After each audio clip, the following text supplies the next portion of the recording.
Preface.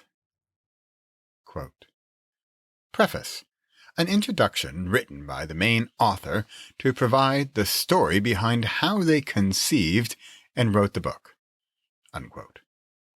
Getproofed.com. I don't have to write this book. You don't have to read this book. There's not too much that has to in our world. On that note, let's get rid of what we have to do, at least according to the most cliché of phrases. Quote, Our new Constitution is now established. Everything seems to promise it will be durable. But in this world, nothing is certain except death and taxes. Unquote. Benjamin Franklin. According to Mr. Franklin, it's only death and taxes. I'm going to go with that. Everything else? It's your choice. Okay, fine. I hear you. I have to eat. I have to pay the rent. I have to go to school. My 17-year-old says that last one on a regular basis.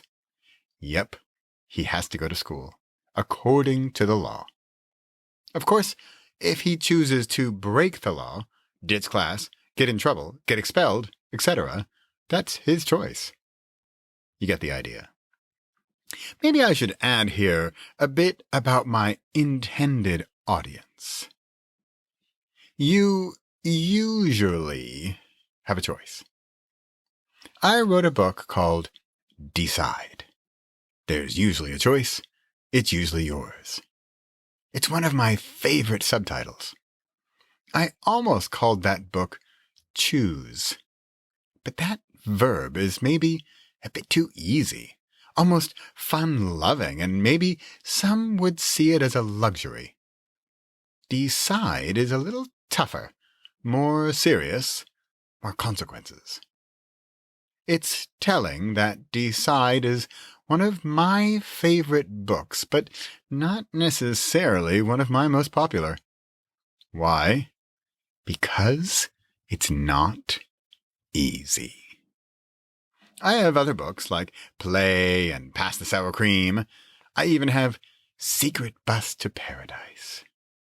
But Decide, that sounds difficult. That's because it is. Would you like the chocolate or vanilla gelato? That's a luxury. That's a choice. However, the choice of ice cream doesn't keep you up at night. Or at least I hope it doesn't. But there's that nasty one that I know, for a fact, from experience, both mine and many others, does keep people up at night. Should I write a book? The book you have in your hands, or maybe in your ears, is my 32nd book. If I had a nickel for every person who came up to me and said some variation of, I have a book idea, I could support my son's shoe addiction. Okay, also a choice. I actually don't mind those people who come up to me and say they have a book idea. I believe we all have a book idea. I also believe we all have a book in us. And here we go. I'm going to say it right here. Yep. In this book called You Don't Have To, I do honestly believe that everyone should write a book. They also could write a book, in that they are capable of writing one. But my follow-up is that you don't have to. See the difference? Should, could, have to. We haven't yet touched on what this book is really about. Because, of course, it's not really about what you don't have to do. That would be a really short book. See note above about death and taxes. It's about what you want to do. And not just want to, but really, really, really want to do. Back to the people who tell me they have a book idea. That's great, I usually say, and leave it at that. This bland retort gets me one of three responses. 1. Nothing. We move on to the next topic, often about the spinach dip. 2. Surprise. They were expecting more from me, Mr. Author of a zillion books, so they could continue to tell me about their book idea. But I don't continue, neither did they, and I leave it at that. Unless, number 3, opening.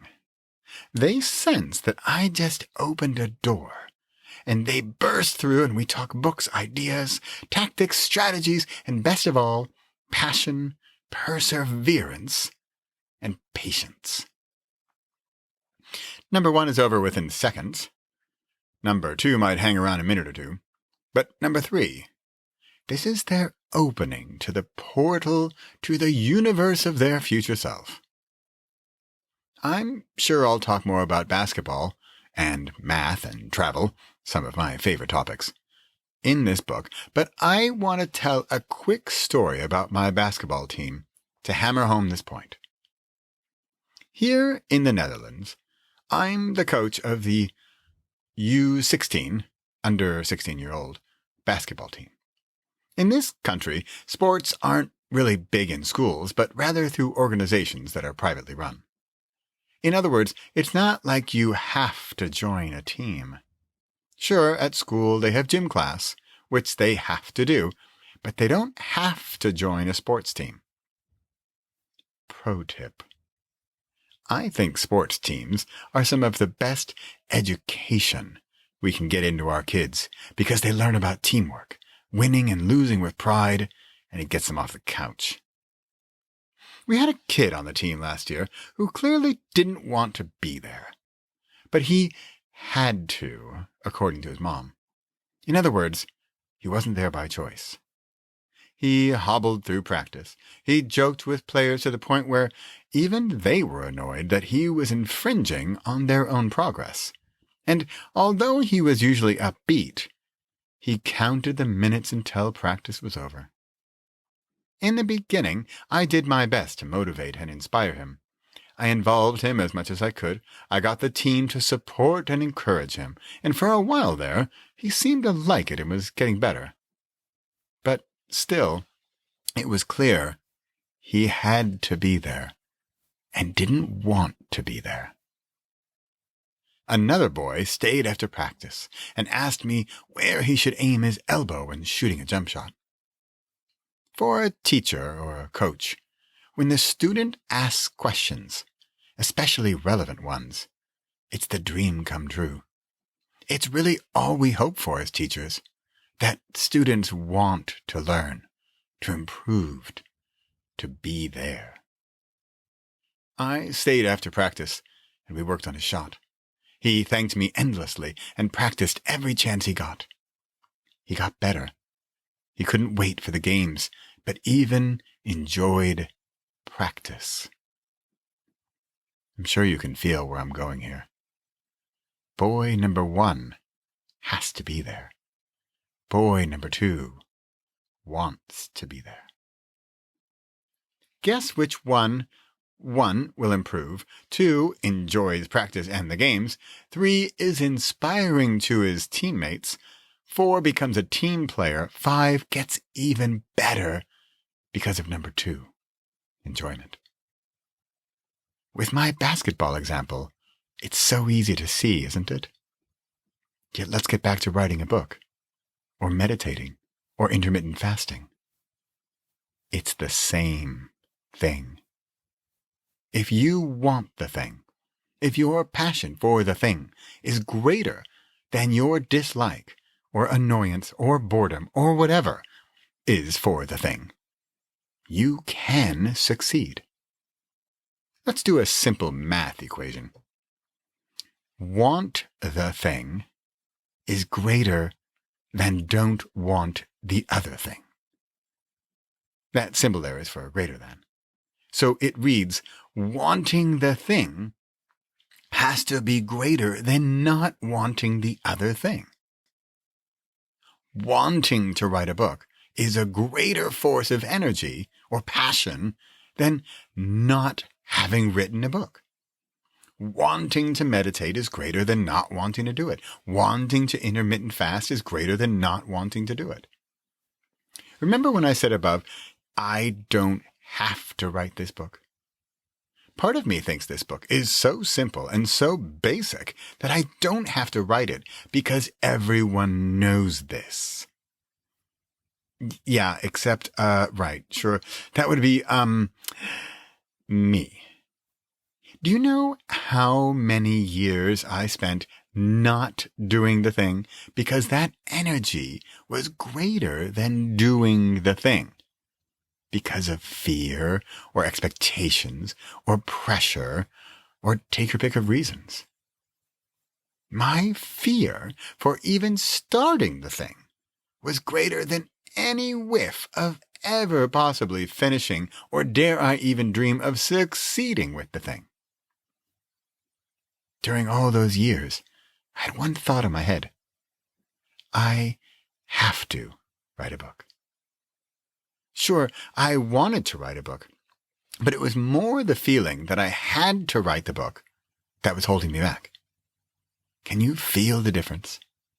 That difference could have saved me 9 years of my life when I was hemming and hawing back and forth, whining and moaning, and just not doing. Can you feel the difference when we feel we have to do a thing as compared to when that pressure is lifted and not only do we want to do the thing, but it's more of an invitation, a gift, and we're allowed to do the thing. That difference is what this book is about and why I'm writing it. Repossible. While we're here, I'll just explain one more thing that's coming up. At the end of each chapter, I'll have these 3 bullet points. I'll put an explanation here and an example. I use them to summarize the core of the message in the chapter. It's also the name of my business, my brand, and the greater Repossible movement I founded and I am a card-carrying member of. Possible, the easy way. Impossible, the hard way. Repossible, the way. Here's one of my favorite examples. Possible, tomorrow. Impossible, yesterday. Repossible, today.